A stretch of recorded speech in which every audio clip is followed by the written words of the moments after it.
Welcome to the wonderful world of strategic planning. My name is David Yoakum. I'm the Chief Scientist in the Office of State Budget and Management. Let me begin by saying what strategic planning is not. Strategic planning is not just taking a big old list of all the things you and your agency have been doing and are on track to do in the coming years. Seems like an obvious thing to say, but you'd be surprised how often people slip into strategic planning as an exercise of just kind of crowdsourcing all the things that are happening, slapping it together, and calling it a strategic plan. That's a plan, I guess, but it's not strategic.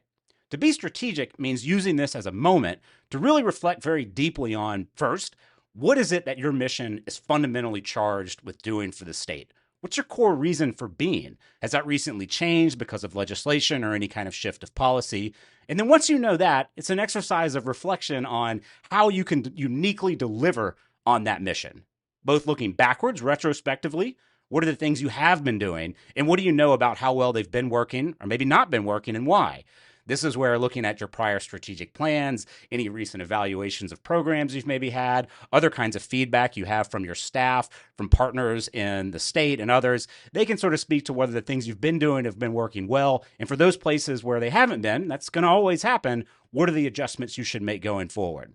The reflection is also forward looking and kind of external, right? What are the things on the horizon that are changing that might require you to adapt your activities? And so, for example, there could be shifts in the financial situation of your agency. Maybe your revenues are getting tighter. There could be emerging technologies that have an impact on how your agency maybe should be acting. Maybe things like the emergence of artificial intelligence prompt you to ask questions about whether you could deploy those tools. And then maybe there's changes in the population that you serve or the firms that you interact with, and you need to adapt to that. And notice that this retrospective and forward-looking kind of reflection, it's giving you information that you can use to come back to that core mission that you're trying to deliver on, to ask yourself this question of where you and your agency are uniquely positioned to do. Where are your biggest strengths? Where are the places where you think you can have the most effective and efficient delivery on that mission?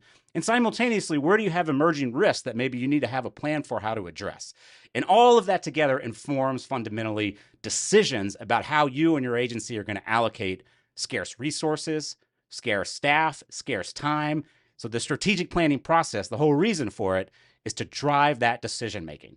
And so it can't just be a list of things that you're doing and planning to do. No, this is a moment to ask the question about whether those things you've been doing are the right things. And then given changes that are happening around you, what are the things that you should be doing in a go forward way? Aligning on that and then having it be widely shared across your agency so that people can start to act on it over the coming years.